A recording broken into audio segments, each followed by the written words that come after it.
안녕하십니까. 예. 이게 지금 부산 청년 일자리와 취업 체계라는 주제로 오늘 1시간 동안 이게 이야기할 수 있는 자리를 이렇게 영광스럽게도 이렇게 받은 부산경제진흥원 창업지원단 창업전략기획팀의 박상희라고 합니다. 잘 부탁드립니다.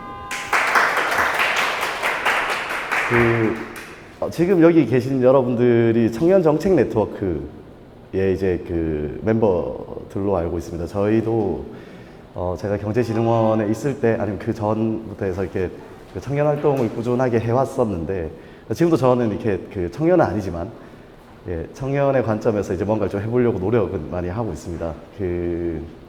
청년정책 네트워크는 2017년에 제가 3기로 처음에 들어왔었고, 그 당시에는 이렇게 우리 부산은 청년에 대한 인식이 좀 많이 약했던 것 같아요. 그러니까 뭐 당시에 이게 사실 뭐 다들 아시다시피 뭐 아프니까 청춘이다 뭐 이런 소리 하고 있고, 또 뭐 일자리나 뭐 이런 것들도 그냥 뭐 노력하면 된다. 당시에 이렇게 노력 이런 거 되게 유행했었거든요. 그래서 이게 사실 그거 아니다라는 그런 취지에서 출발했었던 거고, 실제로 그 당시에 청년 정책은 태어날 때 이제 내가 어떤 부모 아래에서 태어나냐에 따라서 이렇게 우리의 기회가 바뀌는 것을 좀 우리가 막아보자 라는 그런 기조로 움직였었습니다. 그러면서 이게 청년들을 위해서 뭔가를 할 수 있는가. 당시 저도 그때 청년이었고요. 그리고 그때 당시에 같이 활동하던 이렇게 멤버들이 지금 여기 옆에 이렇게 오셨어요. 뒤에도 오셨고, 지금 시에서 되게 이렇게 중요한 역할을 하고 계신데, 저희 정승훈 기획실장님하고 그리고 부장님 이렇게 같이 오셨거든요. 그래서 아마 여러분들 정책을 정말 실현할 수 있는 방향으로 좀 이렇게 한번 좀 자리를 좀 가지고 싶다라고 해서 이렇게 귀한 시간 내주셔서 이렇게 정말 감사드립니다. 일단 서두는 여기까지 하고 한마디로 더 할게요. 이 주말에 자갈치까지 와주셔서 대단히 감사드립니다. 정말 정말 영광입니다. 시작하겠습니다. 먼저 이게 저희 최고 존엄이신 저희 원장님부터 이렇게 좀 나오시네요. 그러니까 부산경제진흥원에 대해서 간단하게 소개를 좀 드리겠습니다. 부산 경제의 모든 현안이 논의되는 길목에서, 그러니까 저희가 다 하겠다는 게 아니고 길목에서 플랫폼이 될 수 있도록 최선의 노력을 기울이고 있습니다. 제 말은 아니고요. 그리고 경제진흥원은 부산에 소재한 뭐 소상공인, 중소기업, 스타트업의 여건 개선과 경쟁력 강화를 기여하며, 중요한 건 요겁니다.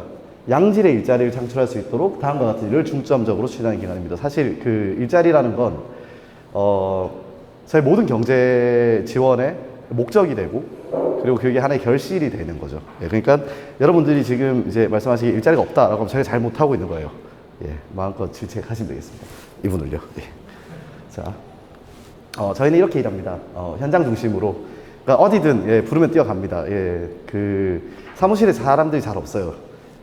절대 나쁜 뜻은 아닙니다. 항상 현장으로 다가가려고 노력을 많이 하고 있고, 저희 사무실이 이제 총 작년까지만 해도 22개가 부산 전 지역에 나눠져 있습니다. 이제 그게 계속 현장으로 가기 위해서 노력을 하다 보니 이제 여기저기 이제 사무실도 생기고, 또 가능하면 상담을 할 수 있는 창구들을 열어놓고, 기업 근처에서 이렇게 우리가 직접 기업들을 보고 만나고, 아니면 실제로 우리가 보육을 하면서 이렇게 하는 그런 기관이다. 그리고 상생협력을 중시하고 있습니다. 대체로 이제 부산에 있는 기업들 같은 경우에는 다들 이제 사장님들 아시다시피 내가 낸데 이렇게 살고 있는데, 우리 그러면 안 된다. 그런 얘기를 좀 하고 있어요. 그러니까 소상공인 분 한 분 한 분들 다들 대단하시죠. 근데 아무리 대단하다고 한들 서울에 있는 이렇게 큰 기업 하나 사실 이기기 어렵잖아요. 그래서 우리는 큰 기업이 없기 때문에 우리끼리 이렇게 뭉치자. 이런 것들을 좀 하고 있고, 그리고 해외로 나가는 것들을 지원을 하고 있습니다. 아무래도 경제라는 게 이제 국내 안에서 오는 이제 유통량이 중요한데, 유통량을 늘리기 위해서는 사실 우리가 부산경제진흥원으로서 할 수 있는 건 역외에서 돈을 끌어오는 거예요. 뭐 물건을 팔든 뭐 아니면 국비 사업을 받아오든. 그래서 부산에 이렇게 자금을 늘리면 어딘가에선 돌게 되고, 그게 여러분 주머니도 갔다가 이렇게 앞에 이렇게 피자집 사장님한테 갔다가 뭐 결국에는 다 세금으로 돼서 저희한테 옵니다. 저희도 이렇게 또 쓰고 뭐 이런 식으로 통화 유동성을 늘리는 게 가장 큰 목적이고, 거기서 특히 좋은 건 이제 수출. 통해서 이제 외국에 있는 돈을 좀 끌어온다. 예, 우리 기업들을 그렇게 만든다라는 그런 기관입니다. 마지막으로 성과 지향입니다. 이게 성과 지향이라는 게 아까 말씀드렸듯이 결국에는 그 모든 것들이 여러분들께 일자리로 돌아갈 수 있도록 저희가 지원을 하고 있습니다. 간단하게 이렇게 진흥원에 대해서 말씀을 드릴게요. 여기 계신 지금 오신 6분들 다 이렇게 저희 경제진흥원으로 이렇게 오실 수 있는 분들이라고 생각을 하고 어느 지역으로 근무를 하면 좋을지 보시면 됩니다. 대기 이제 뭐 다 근처에 계신가요?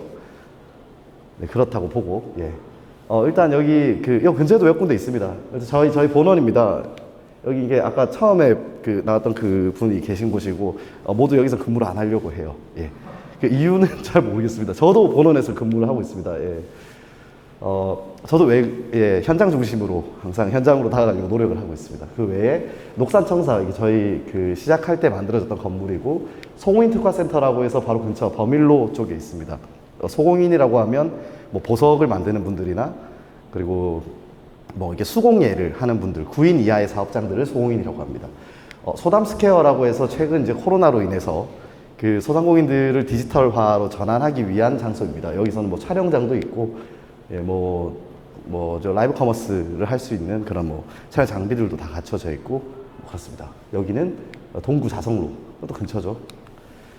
부산 창업지원센터, 이게 제가 창업지원센터에서 이렇게 한 5년 정도 근무를 했습니다. 이게 산에 있는 곳인데, 이곳을 제일 추천드리고 싶어요. 여기는 정말 경제진흥원의 파라다이스라고 불리는 꿈의 휴양소죠. 그 산 속에 있거든요. 이게 용당이라는 드래곤밸리라고 제가 지은 건 아닙니다. 실리콘밸리를 떠올리시면 참 좋을 것 같아요. 근데 하지만 우리는 부경대학교 용당 캠퍼스에 있는 거의 제일 꼭대기 쪽에 있습니다. 산 좋고 물 좋고 이렇게 계절 바뀔 때마다 이렇게 나무들 보게 되는 아주 그런 곳이고, 추천드린 이유는 여기 기업이 한 100개 정도가 매년 들어와서 보육이 됩니다. 그렇기 때문에 기업들이 어떻게 성장하는가를 바로 옆에서 볼 수 있고, 또 여러분들이 이제 직접 기업 100개를 경영하듯이 운영할 수 있는 곳이기 때문에 제가 직접 여기 있었기 때문에 추천드리는 겁니다. 이커머스 비즈센터는 여러분들 좋아하시는 서면에 있습니다. 마치고 바로 나가기 좋습니다. 예, 추천드리고요. 부산 창업 카페는 이게 제일 가깝네요. 지금 어디죠? 여기 부산역 쪽에 있거든요. 근데 정말 구석진 곳에 있기 때문에 마음 먹고 찾아 들어가셔야 됩니다. 거기 편하게 앉으셔서 뭐 공부하셔도 되고 뭘 하셔도 됩니다. 그리고 괜히 이렇게 뭐라고 하면 저 창업하려고 준비하고 있습니다 라고 하면 끝이에요. 예.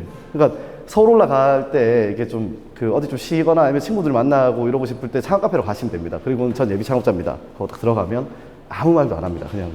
그리고 가끔씩은 정말 창업을 하고 싶으면 거기에 바로 이야기하면 일정을 잡아주거든요. 그래서 전문가랑 바로 컨설팅을 할 수 있습니다. 기본적으로 이렇게 선배 창업자랑도 같이 이야기를 할 수 있고, 그리고 뭐 세무, 노무, 회계, 뭐 기타 이런 전문가들 뿐만 아니라 뭐 투자 유치나 이런 것들을 위해서도 저희가 전문가 풀을 한 150명 정도 보유를 하고 있습니다. 언제든지 오셔서 뭐 전화로 상담 예약을 해놔도 언제든지 가서 이렇게 상담을 받아볼 수 있습니다. 제가 기관에서 근무를 해보니까 가장 좋은 점이 부산의 최고의 전문가들하고 이렇게 자리를 갖게 되더라고요. 이게 정말 제가 뭐 다른 회사에 있으면 진짜 한 번 만나기 어려운 분들이 여기 엄청 많습니다. 예, 여러분들도 사실 제가 다른 회사에 있으면 만날 수 없었겠죠. 전 최고의 청년이라고 생각하고 계속 이어가도록 하겠습니다.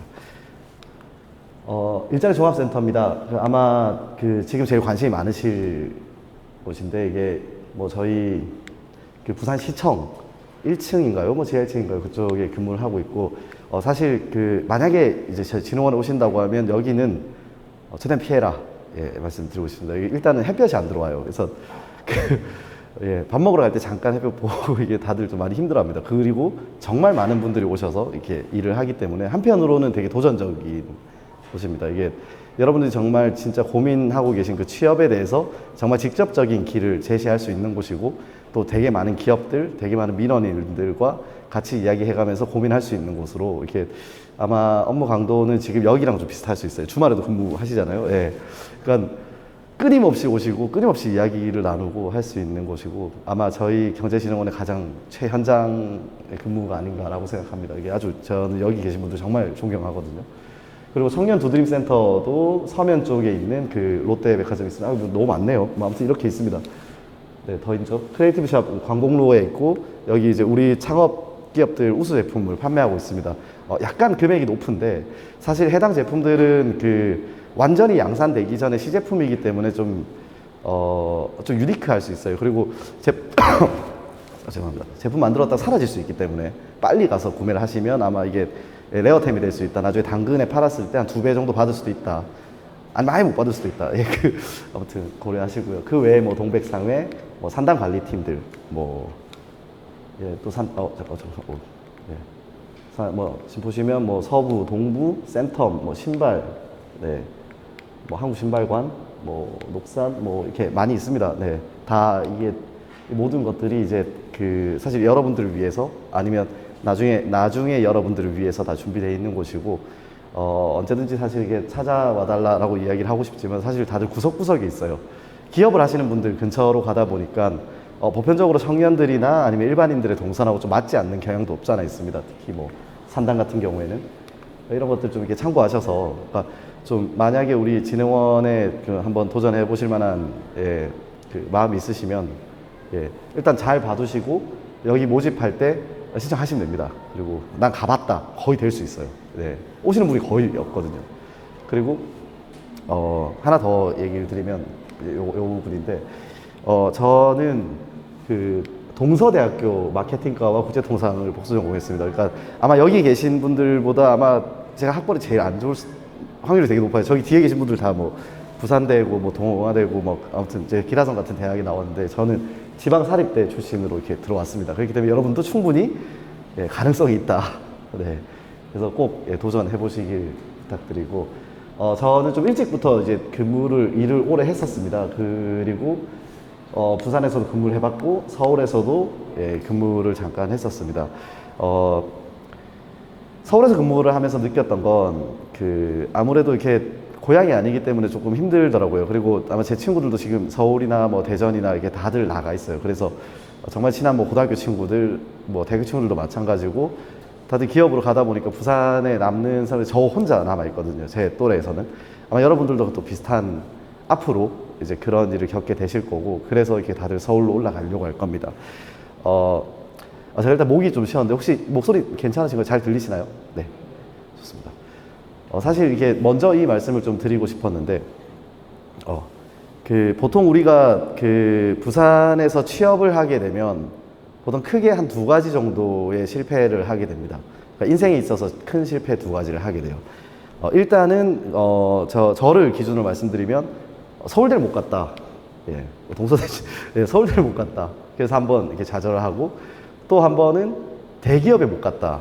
그래서 이렇게 2번의 좌절을 하게 됩니다. 그리고는 지방에 있는 대학 가면서 지방에 있는 기업에 있으면서 대체로 이게 그 3아웃이라고 하잖아요. 이게 3세판. 그러니까 2번은 실패할 수 있는데 마지막은 실패하기 사실 두렵잖아요. 그래서 3번째 도전을 잘 안 합니다. 예. 그리고 그러기에는 되게 많이 지쳐 있어요. 이미 많은 대기업들한테도 이렇게 문을 두드려 보고 또 사실 우리가 10몇 년 동안 공부해서 다들 서울대 가려고 했는데 이게 그거 실패한 거죠. 요즘에 인서울이라고 하나요? 근데 먼저 이 말씀 드리고 들어갈게요. 사실 이게 본론이고 결론인데 아무것도 아니더라. 예, 그 말씀 드리고 싶습니다. 정말 아무것도 아니더라. 서울대 뭐 대단한 학교고 좋은 학교지만 하지만 서울대를 못 갔다고 해서 인생이 뭐 어떻게 되는 거 아니더라. 대기업 못 갔다고 해서 실패한 게 아니더라 라는 그런 말씀 드리고 싶어요. 그러니까 제가 여러분보다는 그래도 조금 이렇게 먼저 사회에 나온 선배로서 정말 진심 어린 이렇게 조언을 드리면 그런 거 아무 소용 없습니다. 정말 내가 잘 살면 됩니다. 그리고 여러분들이 정말 자기의 삶을 하나하나 잘 갖춰 나가시면서 정성껏 본인한테 맡겨진 일들을 하시다 보면 서울대 나오고 대기업 간 사람들보다 훨씬 더 행복하고 훨씬 더 좋은 삶을 훨씬 더 이렇게 그 볼륨 있는 삶을 살 수 있다고 저는 확신합니다. 예전에 한번 서울대 교수님들이랑 같이 이제 프로젝트를 진행했던 적이 있어요. 서울대 교수님이라고 하면 네이버 검색하면 나와요. 뿐만 아니라 한 번은 진짜 밤늦게 그 새벽 1시인가 그때 누워서 이렇게 TV를 딱 틀었는데 그 교수님이 이렇게 나와서 이렇게 강의를 하고 계시더라고요. 이렇게 세바시에 나와가지고 자기가 쓴 책이 베스트셀러가 됐는데 이게 다시 왔다. 이게 황롱문 교수님이라고 몰입이라는 책 쓰신 분이거든요. 근데 그분이 제 프로젝트에 그냥 일꾼 중에 하나였어요. 세상에 동서대 나온 친구, 서울대 기라성 같은 교수님 어떻게 팀원으로. 그리고 그 옆에 또 해당 분야 최고 권위자인 그 유국열 교수님, 뭐 김 교수님, 뭐 이렇게 대단하신 분들이 다들 같이 근무를 하시더라고요. 근데 그분들 그리고 그 밑에 있는 제자분들과 우리와의 차이는 딱 하나입니다. 이 사람들 한 번도 실패를 해본 적이 없어요. 인생에 있어서 충격적인. 그래서 이 사람들은 불가능이 없다는 걸 믿어요. 정말로. 다 할 수 있다고 생각합니다. 뿐만 아니라 자기 주변에 있는 분들도 불가능이 없다는 걸 믿어요. 그러다 보니까 거기서 이런 일이 일어납니다. 이게 보통 대학교 4학년 되면 이렇게 어디 취업할지 막 이런 거 생각하잖아요. 이게 친구들끼리도 막 그런 얘기 하실 거예요. 이게 그래서 나는 삼성 갈 거야 하면 옆에서 이게 되겠나 뭐 이런 얘기 하거든요. 근데 아니면 뭐 이런 얘기도 해요. 이게 난 눈높이를 좀 낮춰서 중견기업에 가서 이렇게 열심히 일해서 난 임원이 될 거야 라고 해도 옆에서 그래 뭐 안 들은 걸로 할게 뭐 이 정도 이렇게 얘기를 하는데 실제로는 여기서는 그게 일어나요. 똑같이. 근데 조금 다릅니다. 그 서울대에 있는 학생들은 정말 열받게도 이게 나는 이렇게 그 경제의 꿈이 있어서 나는 기재부 장관이 될 거야 라고 하면 옆에 있는 친구들이 그래 잘 어울린다. 너 할 수 있겠다. 몇 년 보고 있니? 뭐 10년? 20년? 최연소 한번 찍어보려고. 그래. 좋은 도전이다. 뭐 그렇게 한다고요. 그렇게 하면서 그 친구들이 결국에는 그렇게 돼요. 우리는 친구들한테서 한번 좌절하게 되고, 이게 해서 급을 계속 낮추게 되는 거죠. 아무튼 그런 일이 있다.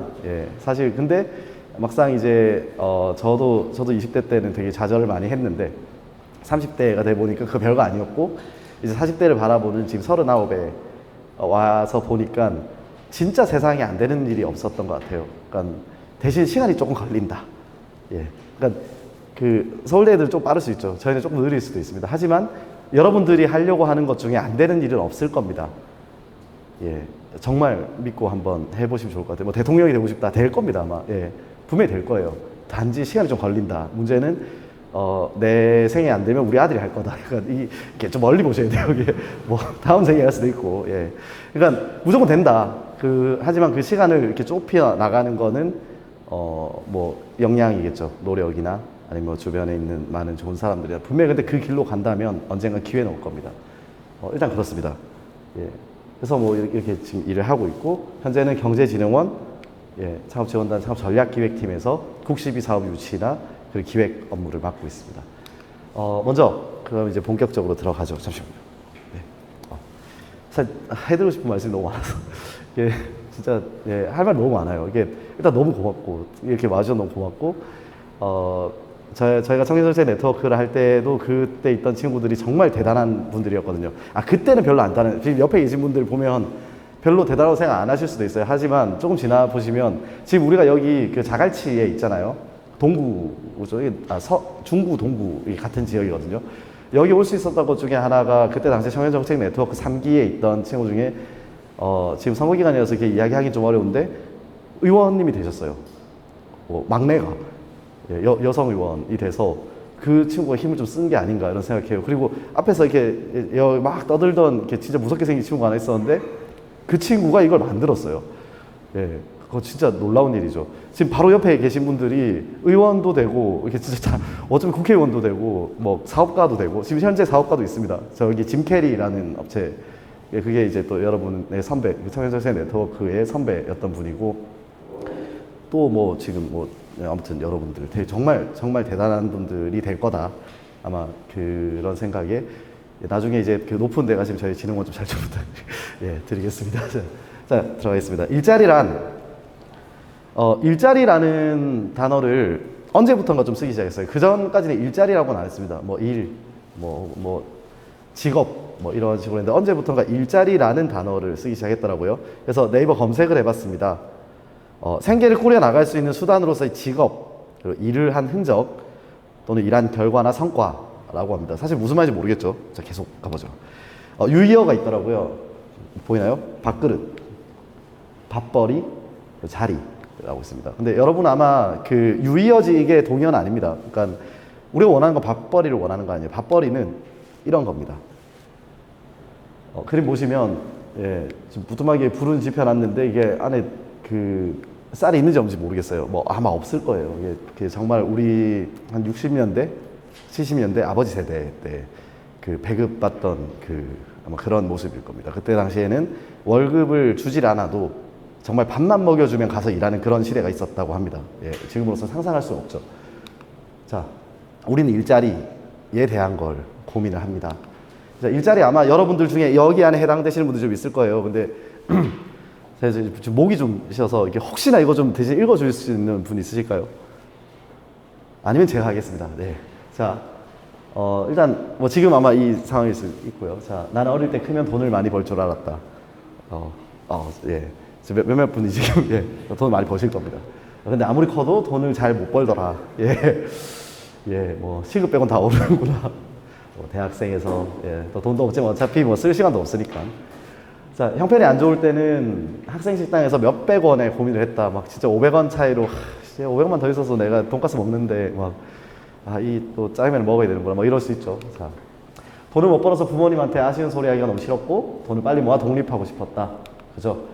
잠깐만 아까 예, 지금 집값이 상당히 많이 올라. 예전에 주거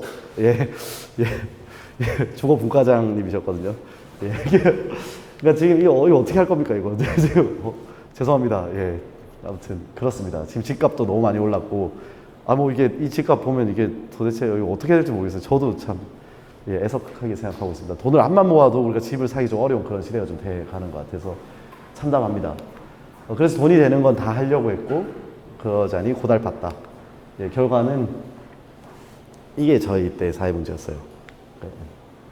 그러니까 직장에 다니는 친구들이 많았는데 다들 이렇게 직장 다니고 어떻게든 돈을 벌려고 대리운전도 하고 투잡, 쓰리잡, 뭐 포잡 이렇게 하면서 돈을 벌어도 집을 사지 못하는 그런 친구들이 많았던 시대죠. 이게 여러분들이 클 때는 이런 것들이 좀 해소될 수 있길 제가 정말 노력하겠습니다.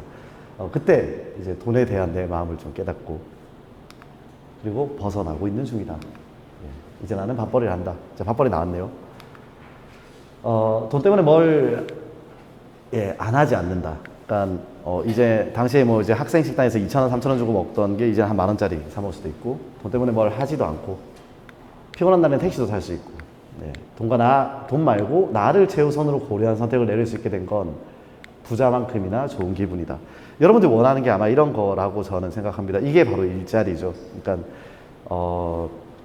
돈에 크게 구애받지 않고 내 삶을 온전하게 내 시간을 가지면서 살 수 있는 것. 어떻게 보면 일을 하는 시간 외에는 또 이제 내 시간을 갖고 또 뭐 자기 개발도 하고 혹은 이제 뭐 가족들과 좋은 시간도 보내고 그런 것들을 위해서 아마 일자리를 찾는 거라고 생각합니다.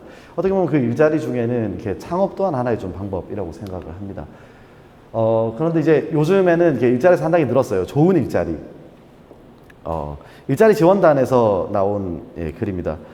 지역 인재 육성 및 기업 고용 창출을 지원하고 지역 정착을 위한 청년 지원을 확대하는 것이 좋은 일자리를 만드는 방법이다라고 저희는 생각하고 움직이고 있습니다. 거기에서 이제 부산 일자리 정보망이라는 게 나오는데요. 주소는 여기 있습니다. 네, 부산잡.net. 아마 일자리 정보망 검색하시면 네이버에서 다 나올 거고, 부산에서는 꽤 큰 포털로 성장을 했습니다. 일자리 정보망에는 뭐 이렇게 만들어져 있습니다. 지금 뭐 구인 정보도 있고, 인재 정보도 있고, 그리고 아까 일자리 교육 이야기 했었잖아요. 인재 육성과 기업 고용 창출 지원. 그러니까 여기서 혹시 기업 회원으로 들어오게 되면 인건비 지원 사업들이 나오고, 구직자로 들어왔을 경우에는 이렇게 뭐 역량 개발이나 아니면 기업 정보들, 그리고 어디 뭐 특히 뭐 공공기관 채용이나 이런 것들이 자세하게 정리되어 있습니다. 뿐만 아니라 지금 밑에 보시면 뭐 온라인 쇼핑몰 제작, 3D 프린터 활용 디자인 뭐 이런 것도 나와 있고, 또 취업 박람회 같은 것도 진행하고 있습니다. 실제로 취업 박람회를 이렇게 가보신 분들도 계실 거예요. 이게 막상 가면 이게 뭐 하는 데인지도 모르겠고 막 업체들 막 앉아 있고 하는데, 실제로 고용을 하기 위한 업체들이 오는 거니까 이력서 넣었는데 자꾸 통과 안 되고 하면 취업 박람회 가시면 됩니다. 이렇게 한껏 이렇게 그 업체 조사를 많이 해서 가시면 가능성이 있다. 이런 말씀 좀 드리고 싶습니다. 저희는 이렇게 온라인과 오프라인으로 나눠서 일을 하고 있습니다. 온라인은 부산 일자리 정보망에서 통합적으로 관리 운영 진행되고 있고, 오프라인에서는 뭐 아까 소개드렸던 뭐 이런 곳들에서 각각의 위치에서 거기에 필요한 인재들을 위해서 제가 일자리 정보를 제공하고 있습니다. 지역 인재 육성 및 기업 고용자출 지원 뭐 한번 읽어보시면 될 것 같고요. 예, 그렇습니다. 뭐 청년 지원 확대. 지금 여기 보면 그 약간 자랑인데 면접 정장 무료 대여가 저희 청년 정책 네트워크 3기에서 냈던 정책이고 이게 통과가 됐습니다. 예, 저희가 하고 있습니다. 예, 두드림도 저희가 예, 그때 만들었습니다. 네, 아무튼 그래요. 일자리 지원이 이게 좋은 일자리 창출을 위한 일자리 유형별 세분화 지원을 통해서 허브 역할을 수행하고 있다. 길목에서 여러분들을 도와주고 있다라고 보시면 됩니다. 약간 지루하네요. 그리고 이거는 이제 제가 2016년부터 이제 18년까지 진행했던 일자리 레지던스 부산이라는 프로젝트고 또 2020년까지도 계속 확장돼서 운영이 되어 왔습니다. 이건 국비 사업이고 여러분들을 지원하기 위해서 이게 다양한 사업들이 있다. 그런데 애석하게도 여러분들 직접 지원하지 않고 기업을 지원합니다. 기업한테 일자리를 만들어내라고 지원합니다. 왜일까요?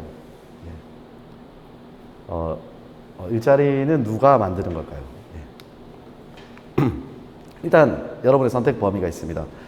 보통은 아마 다 대부분의 분들이 처음은 취업을 하려고 생각하실 겁니다. 저도 대학 졸업했을 때 사실 취업 말고는 다른 선택지가 없었어요. 정말 창업은 정말 특별하거나 아버지가 엄청 부자거나 그리고 뭐 대단한 사람들이 한다라고 생각했어요. 하지만 요즘에는 대학 안에서도 충분히 창업을 할 수 있는 구조가 만들어져 있다. 2010년부터 경제진흥원에서 이제 각 대학들과 연계해서 창업 보육시설을 관리하고 또 저희 시에서도 그렇고 국가적으로도 그렇고 각 대학마다도 창업 지원 기관들이 만들어지고 창업 지원 인원들이 있고 어떻게 하면 창업을 지원할지 안 되면 창업 카페에 가시면 됩니다. 예. 창업 아이템이 없다. 창업 카페 가서 컨설팅 받으시면 됩니다. 창업을 하고 싶다라는 마음만 있으면. 그리고 대학 때 제일 좋은 게 친구들이 있잖아요. 이게 친구들이라고 하지만 무보수 노동자다라고 생각하시면 창업을 하시면 됩니다. 예. 그러니까 저도 정말 그게 후회가 많이 되거든요. 이게 당시에 되게 멋진 팀들이 저는 연구회를 운영하면서 한 15명 정도 있었는데 이 친구들한테 월급을 주지 않고 1년 동안 쓸 수 있는 그런 기회가 있었는데 창업을 못했어요. 꼭 저는 한번 해보시는 걸 정말 추천드리고 대학생 때 창업은 아르바이트 하셔서 번 돈 한 500 정도로 시작하시는 게 딱 좋을 것 같아요. 한 2, 300도 괜찮고요. 그리고 그걸 쓰면서 창업을 하는 게 아니고 그걸 가지고 이제 뭐 사업계획서도 만들고 하면서 이렇게 애들 밥 사줘야 될 거잖아요. 이게 밥 사주면서 사업계획서 만들어서 아마 대학에 있는 창업보육센터에 사업계획서 제출해보고 우리 정부 지원 사업 예비 창업 패키지라고 있습니다. 되면 5천만 원에서 최대 1억까지 지원이 됩니다.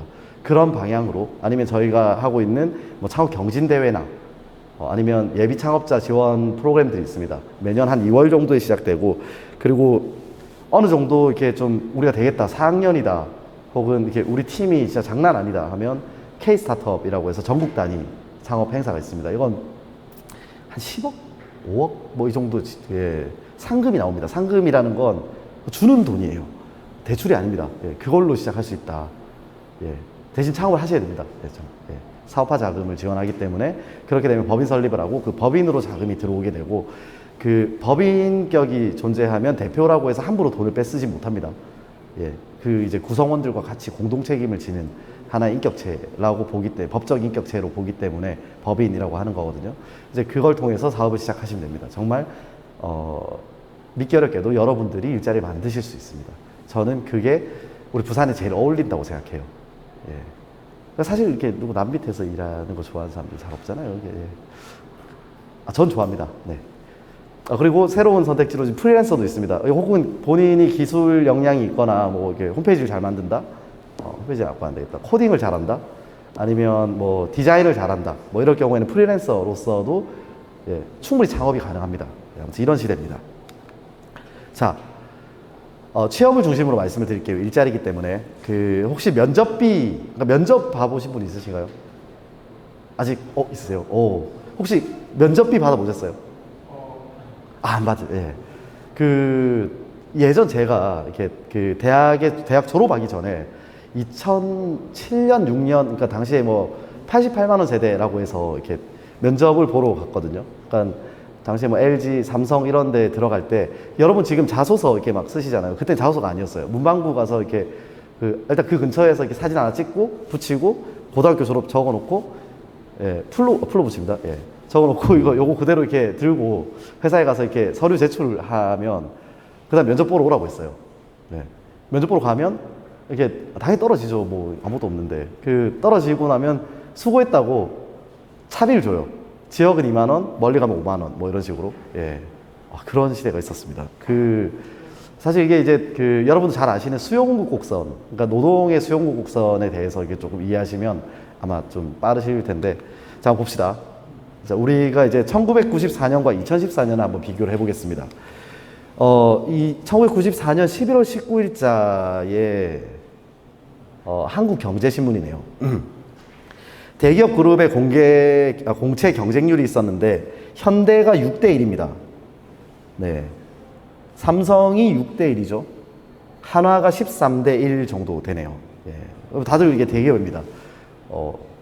그러니까 이때는 뽑기도 많이 뽑았고 실제 대기업에 지원을 하는 것도 크게 어려운 일이 아니었어요. 대학 졸업하면 웬만하면 이제 기업에 들어가는데 그럼 뭐 현대 못 가면 삼성 안 가면 뭐 한화 가겠지. 약간 이런 느낌이었거든요. 쌍용 가겠지. 뭐 이런 거. 예.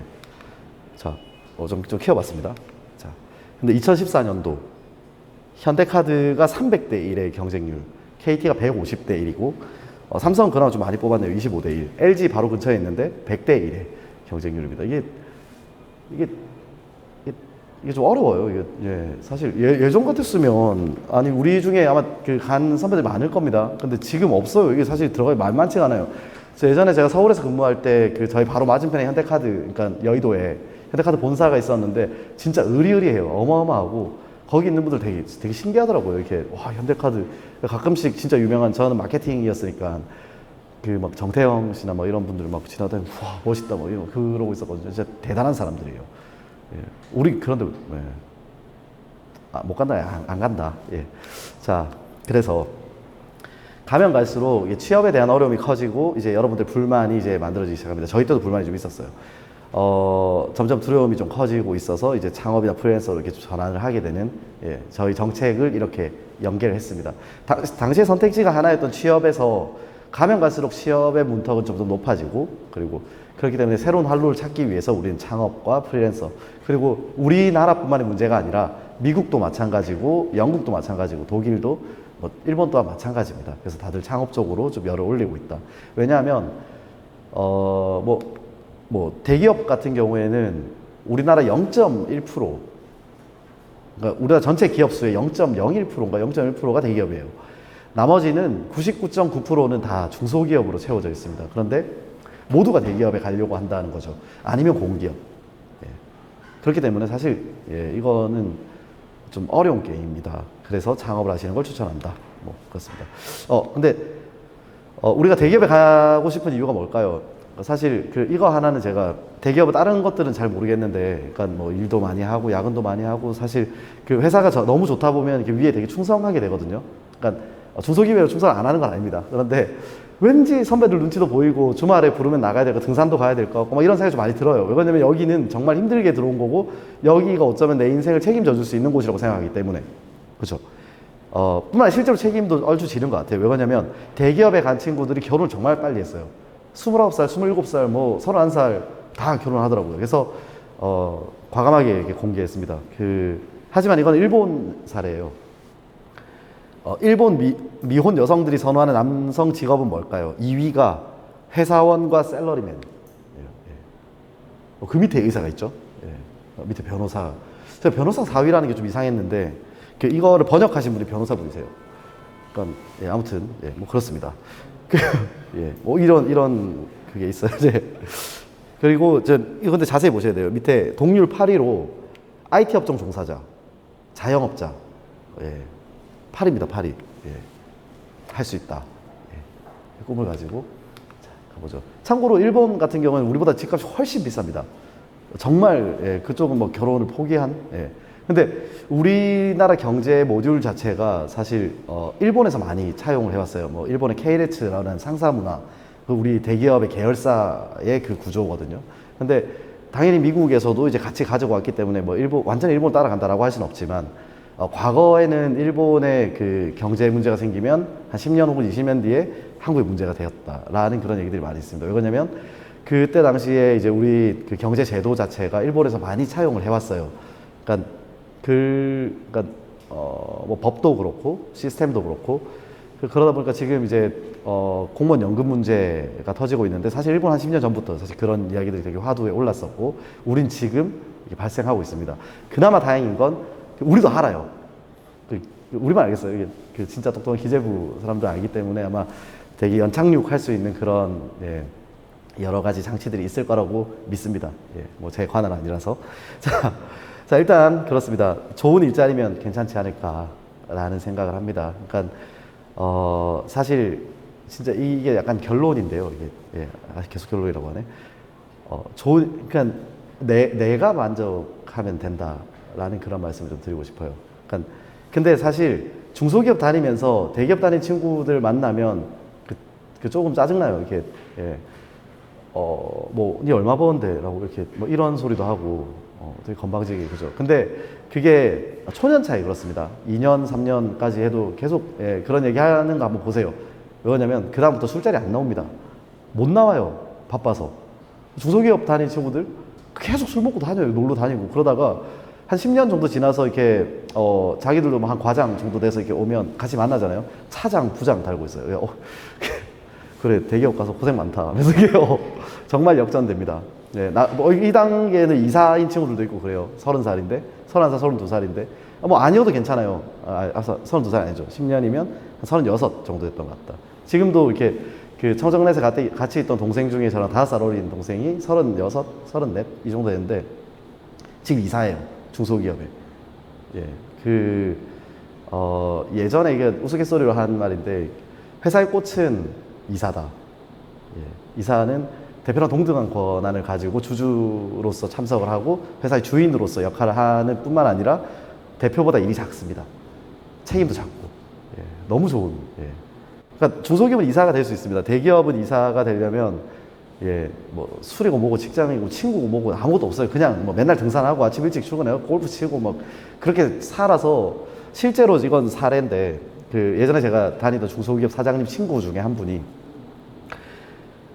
58, 그러니까 정년퇴직 2년 앞두고 이사가 되셨어요.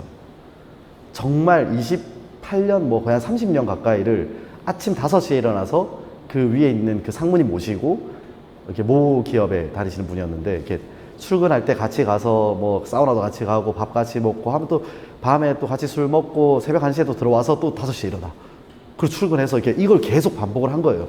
그 주말에 골프 치러 가고 맨날 영업하고 일하고 해외 나갔다가 뭐 그러니까 내 삶 아무것도 없이 내 가족들은 되게 근데 아주 안락하게 보냈겠죠. 월급도 엄청 많았답니다. 뭐 정말 많았겠죠. 그리고는 58에 이사를 달고 몸이 좀 안 좋아서 병원에 갔는데 암 말기. 그 순간 직장을 그만뒀대요. 이사가 됐는데 왜 그만뒀냐? 말할 이유가 없죠.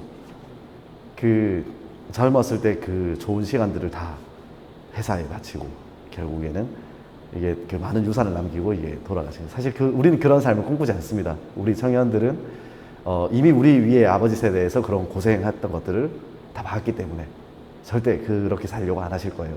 그리고 그렇게 안 살았으면 좋겠습니다. 그렇다면 좋은 일자리에 대한 기준은 무엇일까요? 먼저 말씀드리겠습니다. 이게 뭐 회사 규모. 사실 되게 유리한 점들이 많죠. 그리고 처음에 아마 그 취직을 희망하시는 분들은 이거 많이 볼 겁니다. 남들 다 아는 기업 가고 싶다. 뭐 신세계, 삼성, 뭐 현대, 그리고 뭐 애플, 뭐 LG, 구글 뭐 이런 데 가고 싶어 하실 거예요. 그죠? 이미지. 그러니까 그 자체가 정말 이렇게 트렌디한 기업인가. 매출 볼 거고, 직원 수 많을수록 좋습니다. 그건 맞아요. 확실히. 마냥 좋은 건 아니지만. 그리고 해외 지사가 있는가. 해외 지사도 보면 뭐 우크라이나 뭐 이런 데 있으면 안 되겠죠. 그러니까 프랑스 지사, 미국 지사 뭐 이런 데 있으면 언젠가는 갈 수 있으니까 뭐 이런 것들 보실 거고, 상장이 돼 있다. 스톡옵션, 상장 여부 엄청 큰 회사라는 뜻입니다. 부산에 한 30개 정도 상장돼 있는 걸로 알고 있습니다. 그리고 회사 내부 시스템이 잘 구축돼 있다. 뭐 사내. 그리고 뭐 미래가치 이거는 사실 아까 앞에 회사 규모는 대기업을 이야기했습니다. 뭐 중소기업, 중견기업까지 미래가치는 스타트업입니다. 이게 성장률 스타트업이라고 하는 건 이제 J컵을 그리면서 이게 빠르게 성장하는 회사고 한 3년 안에 억대 연봉을 찍을 수 있는 그런 직장입니다. 기대 수익이 크고요. 그리고 위험도 큽니다. 인센티브 위주로 움직이고 아마 초기에는 급여를 못 받을 수도 있습니다. 친구 따라서 갔다가 지분을 줄게 하면서 밥 사주면서 이렇게 같이 일할 수도 있어요. 그런데 한 3년, 4년 뒤에는 정말 빠르게 29, 30에 이사가 돼 있고 강남에 건물이 있고 뭐 이렇게 되는 친구들 분명히 있습니다. 네. 스톡 옵션을 받는다. 뭐 스톡 옵션 보통 3년 단위로 해서 3년 동안 근무를 했을 경우에 일정 수준을 이제 스톡 옵션으로 부여받는 그런 프로그램입니다. 요즘에는 이게 그 투자 프로그램이 잘 돼 있기 때문에 스타트업에 취직하시는 것도 정말 추천드립니다. 정말 괜찮아요. 그리고 청년들이 만든 기업이다 보니까 문화 자체가 정말 청년다워요. 출근 안 해도 되고 유연 출퇴근제 뭐 들어가면 그 뭐라고 하죠? 이게 안마기도 있고 예, 또 뭐 주 4일제도 있고요. 아무튼 재밌는 회사들이 많이 있습니다. 한번 도전해 보실 만합니다. 직접 만드셔도 괜찮아요. 그 직원들과 함께 성장하는 회사. 사실 스타트업은 엄청나게 빠릅니다. 어떻게 보면 대기업보다 훨씬 전문적인 그런 역량을 가진 스타트업들도 많이 있어요. 정말 그렇게 생각합니다. 물론 대기업들은 다양한 기술과 다양한 뭐 전문가들과 이렇게 보유하고 있지만 완전히 새로운 시장을 개척해 나가는 것들. 뭐 그래서 개척해 나가려면 사람도 같이 커야 되거든요. 뭐 이런 것들 중요하고요. 복지.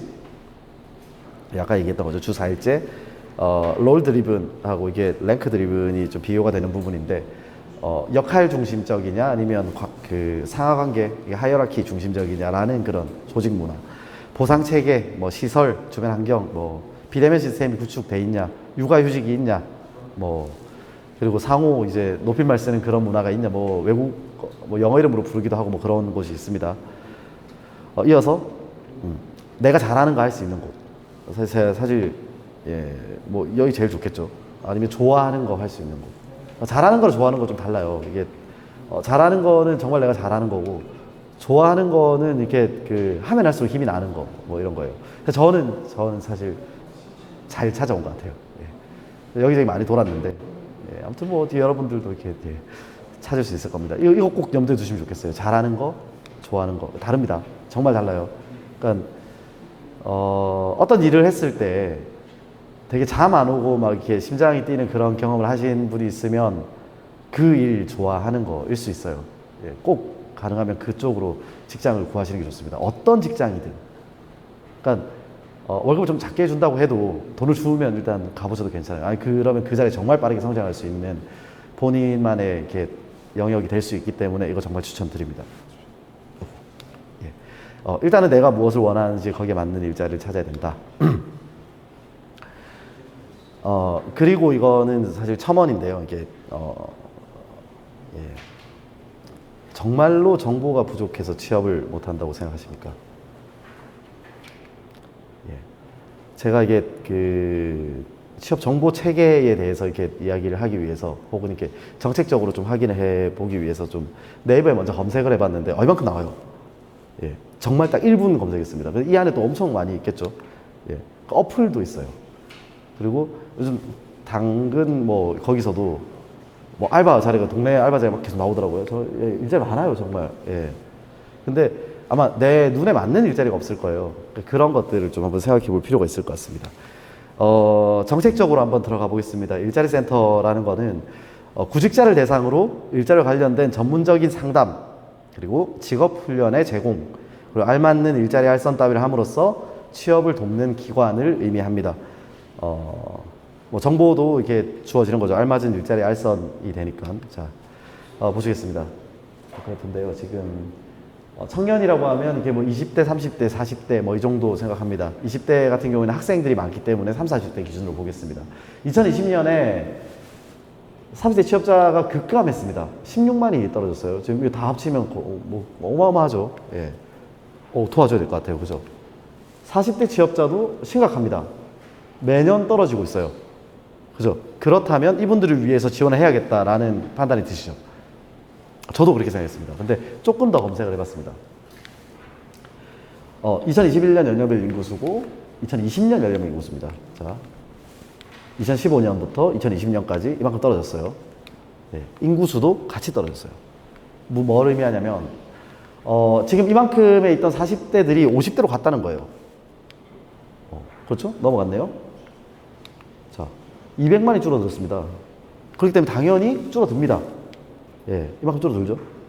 예. 왜냐면 이 뒤에 성장하는 세대들이 작아지기 때문에. 그러니까 사실 이렇게 해서 우리가 정책을 만들게 되면 이거는 우리 통계의 함정에 빠지게 되는 거예요. 예, 실제로 우리가 어디를 지원해야 되는가? 조금 더 봐야 됩니다. 자, 2011년 대비 2020년입니다. 감소된 곳이 있고 증가된 곳이 있습니다. 지금 45세를 기점으로 해서 증가가 되죠. 그렇기 때문에 여기 있는 분들이 좀 넘어갔다라고 볼 수 있죠. 아니면 지금 보면 여러분 세대 29세, 24세 이게 좀 증가를 했습니다. 그러니까 이렇게 봤을 때는 그러면 누구를 지원해야 하는가? 누구를 지원해야 될 것 같으세요? 네, 답은 여러분께 다음 시간에 한번 들어보도록 하겠습니다. 예, 바로 여러분입니까? 일단 제 생각을 먼저 말씀드리면 여러분들을 지원하는 게 맞다고 생각합니다. 왜 그러냐면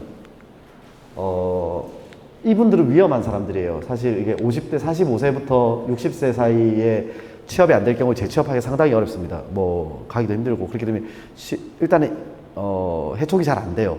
되더라도 이게 안전망 정도는 할 수 있지만 이 사람을 더 이제 레벨업 시키기는 어렵습니다. 그렇죠? 이게 사실 경제라는 게 단순히 먹고 사는 것만이 경제는 아니다. 아까 우리 밥벌이를 통해서 얘기 들으셨죠? 근데 지금 우리 20대, 30대는 앞으로 살아갈 날들이 정말 많습니다. 근데 처음 시작부터 이렇게 우리가 좀 잘만 갖춰준다면 훨씬 더 크게 성장할 수 있거든요. 그러니까 기회도 많고 미래가 충분히 주어져 있는 세대이기 때문에 저는 이런 여러 가지 판단 근거를 버리고더라도 청년을 지원해야 된다고 생각을 합니다. 대신 지원 방식이 좀 다를 수는 있겠죠. 어떻게 하면 좀 더 미래를 잘 갖춰 나갈 수 있을까? 어떻게 하면 세계적인 경쟁력을 갖추게 할 수 있을까? 약간 이런 관점에서 우리는 기획을 해야 된다고 생각합니다. 여러분들은 아마 청년 정책을 이렇게 여러분 주변에 있는 청년들을 대표해서 지금 이 일요일, 이 놀기 좋은 이 날에도 이렇게 다들 오셔서 이렇게 준비를 하고 계십니다. 그렇다면 대표성을 띈다라고 가정을 하고 여러분이라고 하면 여러분 당사자가 아니라 여러분 주변 분들까지 포함이 됩니다. 정말 필요한 것이 뭔지 그리고 사회적인 의미를 찾을 수 있는 것이 뭔지 이걸 알아야 됩니다. 그리고 그걸 찾으면 치열하게 고민을 하셔서 지금 현재 있는 경제정책도 정말 많은 사람들의 고민 끝에 나와 있는 건데 그 논리를 깨부수면서도 새로운 정책을 넣을 수 있는 그 날카로움을 유지하셔야 됩니다. 사실 이렇게 지금 이게 녹화가 되고 있어서 좀 이 말을 하지 말까 했는데 할게요. 이게 우리 세대, MZ 세대 저희가 거의 1번이거든요. 84년생입니다. 쭉 해서 이렇게 뭐 2000년 뭐 이렇게 본다고 하던데 우리 윗세대들은 되게 이렇게 어려운 시대에 많이 살아서 그런지 이게 정말 강합니다. 그리고 잘 뭉쳐져 있습니다. 제가 군대 가기 전엔 있었는데 군대 간 뒤에 사라진 문화가 하나 있습니다. 바로 공동체 문화거든요. 예전에는 이게 개가 우리 선배들 사이에 되게 많았어요. 그러니까 여행 가자 하고 여행계를 만들고 서로 이렇게 돈 모아서 이렇게 모아서 진행하고 이런 것들이 있었는데 제가 군대 갔다 오니까 후배 세대들은 완전히 사라졌어요. 아마 여러 가지 이유가 있을 거예요. 그리고 또 어떻게 보면 이게 개인주의의 문제다 뭐 이런 얘기들 하는데 저는 다 개뻥이라고 생각합니다. 이게 그럴 리가 없어요. 감히 이건 제 사견인데 이 말씀을 드리면 예전에 우리 아버지 세대, 그러니까 우리 윗세대죠. 이게 50년생, 60년생 분들은 우리를 이렇게 가르칩니다. 돈 많이 벌어라. 라고 하세요. 돈 많이 벌어라. 근데 거기에는 조금 아픔이 있어요. 왜 그러냐면, 당시 집안마다 이제 뭐 돈 많이 벌어라만 했겠습니까? 이게 훌륭한 사람이 되라. 뭐 사회적으로 의미 있는 사람이 되라.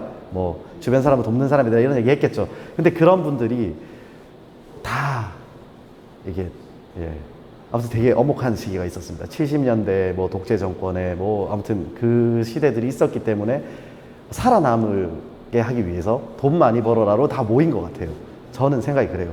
근데 우리 선조들을 보면 그 윗세대, 할아버지 세대들은 자식들한테 훌륭한 사람이 되라 라고 가르칩니다. 그 윗세대도 훌륭한 사람이 되라고 가르쳤을 거예요. 그 윗세대도 마찬가지고 또 그런 사람들도 성공했습니다. 근데 하필 우리 세대는 아버지 부모님한테 배운 게 돈 많이 벌어라 라고 배운다고요. 그러니까 우리가 진짜 돈 많이 벌어야 될까? 이런 생각 한번 안 해보셨어요? 저는 진짜 그 생각 하거든요. 이게 돈이 많으면 좋을 것 같죠? 저도 좋을 것 같아요. 많이 벌어본 적이 없어 사실 그렇게 말씀드리기 어렵고 평생에 저는 이렇게 벌 돈이 정해져 있습니다. 딱 이게 먹고 살 만큼 딱 주거든요. 그게 또 기관의 매력이에요. 먹고 살 수는 있다. 예, 뭐 크게 뽐낼 수는 없어도 가정을 일굴 수는 있다. 뭐 이 정도는 돼요. 자, 그 대출이 잘 나온다. 집을 살 수 있다. 뭐 이런 것들이 있습니다. 돈을 정말 많이 번 사람들한테 좀 물어봤어요. 이게 진짜 행복하냐? 안 그렇더라고요. 이게 지금 우리 스타트업 하는 분들 뭐 매출 30억에 뭐 정말 좋은 차 몇 억짜리 차 타고 다니는 분들 별로 안 행복합니다. 돈을 많이 버는 거가 사실 인생 목표가 되어서는 안 된다고 생각해요. 근데 돈을 많이 벌기 위해서는 경제적인 구조 하에서 사실 모두가 경쟁자입니다. 그렇기 때문에 우리는 뭉칠 수가 없어요. 근데 사실 선배 세대들은 다 뭉쳐 있습니다. 표현을 안 할 뿐이지. 근데 우리는 뭉쳐 있는 게 뭐 회사로서 뭉쳐 있고 직장 선후배로 뭉쳐 있고 학벌로 뭉쳐 있고 지연, 학연 뭐 다 이렇게 뭉쳐 있습니다. 근데 우리 세대는 이게 되게 각계격파 당하기 좋은 세대라고 생각해요. 우리 후배들도 그렇고. 개개인은 정말 똑똑해요. 정말 놀라울 정도로 공부 정말 많이 했더라고요. 토익도 하고 뭐 일본어도 하고. 저 가끔씩 우리 회사에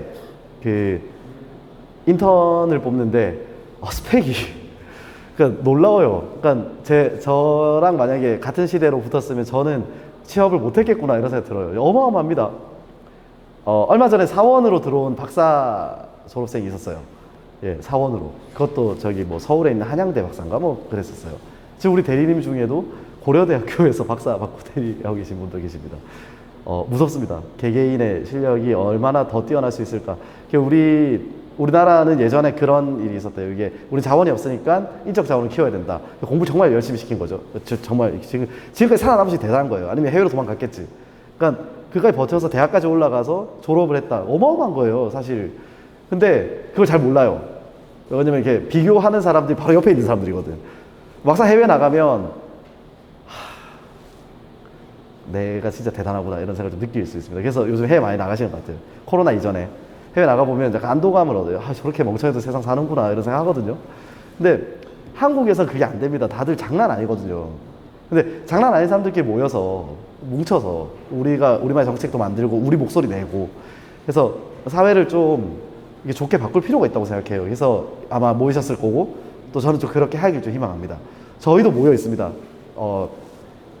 청정래 덕분에 다시 좋은 친구들 많이 모였고 같이 이렇게 밥 먹고 술 먹고 하다가 이게 애들이 이렇게 모여서 지금까지도 계속 이제 공동체처럼 이렇게 이뤄가고 있습니다. 대단한 분들도 많고 저 뒤에 앉아 있는 저 친구들도 매주 일요일마다 모이거든요. 그러니까 여러분들도 좀 그런 모임을 갖고 이렇게 뭔가 새로운 프로젝트, 재밌는 프로젝트, 여러분이 하고 싶은 것들, 정책뿐만이 아니라 누구 한 명을 도와준다고 하든지. 그래서 저는 훌륭함의 기준을 조금 이렇게 말씀드리려고 합니다. 정말 저 개인적인 기준입니다. 훌륭함의 기준은 저 사실 좀 궁금해서 저도 애를 키우고 있는데 아들 어떻게 키워야 될지 그런 생각을 하다 보니까 아무래도 좀 과거에 있던 자료로 찾아야겠다라고 해서 이렇게 논어도 한번 읽어보고 맹자도 한번 읽어보고 이렇게 뭐 중용 뭐 좋은 책들 많더라고요. 이게 기본적으로 한 2000년이나 살아남았으면 뭔가 있겠다. 뭐 성경도 읽어봤는데 별로 아무튼 뭐 불경도 읽어봤습니다. 거기에 나오는 이렇게 몇 가지 공통점이 있더라고요. 뭐냐면 남한테 피해 주지 마라. 예. 또 하나 더 하면 내가 대접받고 싶은 대로 남한테 대해줘라. 예. 말고 뭐 도둑질 하지 마라. 뭐 이런 것들도 있고. 그리고 이왕이면 주변 사람들 좀 도와라. 뭐 이런 것들도 있고요. 제가 정말 좋아하는 톨스토이라는 이렇게 작가가 단편 소설을 쓴 게 있는데 거기 3가지 질문이라고 있습니다. 세상에서 가장 중요한 것은 뭐 이런 거예요. 그러니까 세상에서 가장 중요한 시간은, 세상에서 가장 중요한 사람은, 세상에서 가장 중요한 일은, 이 3가지 질문을 하는데 아만 사여도 이렇게 대답을 못해서 결국에 어떤 현자를 찾아가죠. 그 사람이 이렇게 얘기합니다. 세상에서 가장 중요한 시간은 지금. 세상에서 가장 중요한 사람은 지금 옆에 있는 사람. 가장 중요한 일은 그 사람을 돕는 것이라고 해요.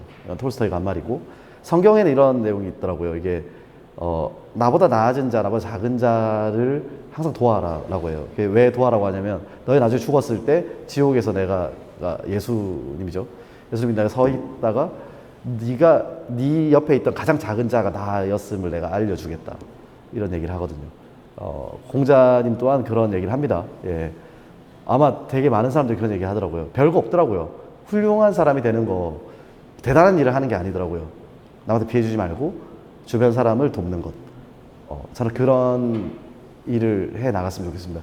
과거에는 그 일을 하면 잘못하면 갔어요. 예. 잘못된 거 바로 잡으려고 하고 정의를 위해서 안 됐다고요. 근데 이제는 가능할 거예요, 아마. 예. 민주 시대니까. 예. 저는 정치색은 없습니다. 이게 그 행정에 있기 때문에, 예. 저는 뭐 두 당 다 전 부산당입니다. 예. 부산에 집권하는 당의 편이고, 저희 대표이사님은 예, 시장님 당연직이기 때문에 예, 정말 정치색은 없습니다. 근데 여러분들한테는 진짜 그 말씀을 좀 감히 드리고 싶은 건 모여서 여러분 주변 분들을 도울 수 있는 무언가를 해라. 그리고 혼자 하기보다는 꼭 모여서 해라. 혼자 하기 힘들어요. 예, 그러니까 꼭 그렇게 하셨으면 좋겠습니다. 네, 시간 다 됐죠? 딱 떨어졌네. 예, 2분 초과했네요. 예, 대단히 감사합니다. 이상으로 발표를 마치겠습니다. 감사합니다.